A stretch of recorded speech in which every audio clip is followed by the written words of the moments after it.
La gauche est atomisée et cette atomisation affaiblit l'ensemble des candidats.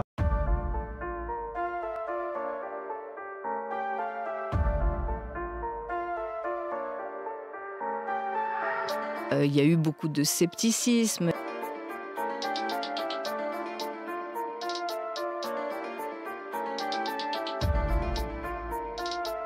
Premier problème pour la gauche, retrouver une dynamique, élargir son assise électorale.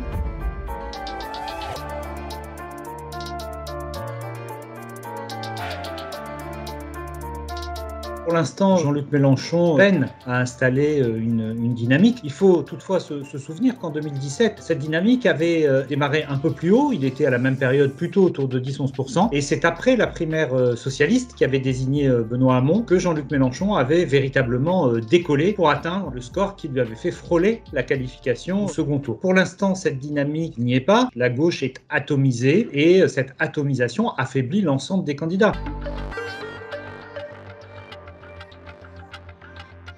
Ce que l'on observe surtout, c'est qu'elle peine à rassembler déjà l'électorat socialiste. Il n'y a que 4 sympathisants socialistes sur 10 qui disent aujourd'hui qu'ils voteraient pour Anne Hidalgo. Or, on le sait, dans un premier tour, il faut d'abord mobiliser les siens, mobiliser ses sympathisants. Cette mobilisation autour d'Anne Hidalgo, pour l'instant, ne se fait pas. En fait, il y a pour le Parti socialiste essentiellement un enjeu de positionnement. Quel drapeau, finalement, porte Anne Hidalgo?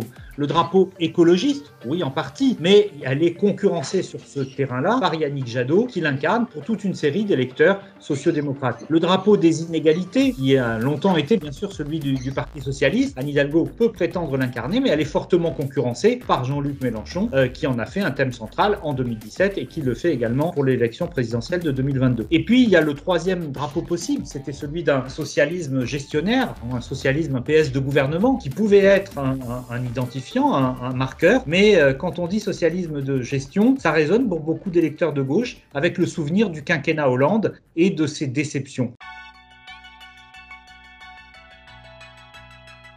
Quand on observe les deux électorats, la sociologie des deux électorats, de Yannick Jadot et d'Anne Hidalgo, on voit beaucoup de similitudes. L'électorat de Yannick Jadot, comme celui d'Anne Hidalgo, est un électorat plutôt jeune, plutôt diplômé, qui va plutôt bien dans sa vie personnelle, et plutôt issu des grands centres urbains. Pas exclusivement, bien sûr, mais en grande partie. Donc, la concurrence est frontale entre Yannick Jadot et Anne Hidalgo, et elle se fait évidemment sur la thématique de l'écologie, qui a été le premier marqueur de l'entrée en campagne d'Anne Hidalgo. Pour l'instant, il faut être prudent, mais la dynamique va plutôt vers le leader écologiste qui n'était pas présent la dernière fois. L'écologie n'avait pas présenté de candidat, il s'était retiré au profit de Benoît Hamon. Pour l'instant, Yannick Jadot, sans doute parce qu'il incarne tout le champ de l'écologie, parvient à créer une dynamique.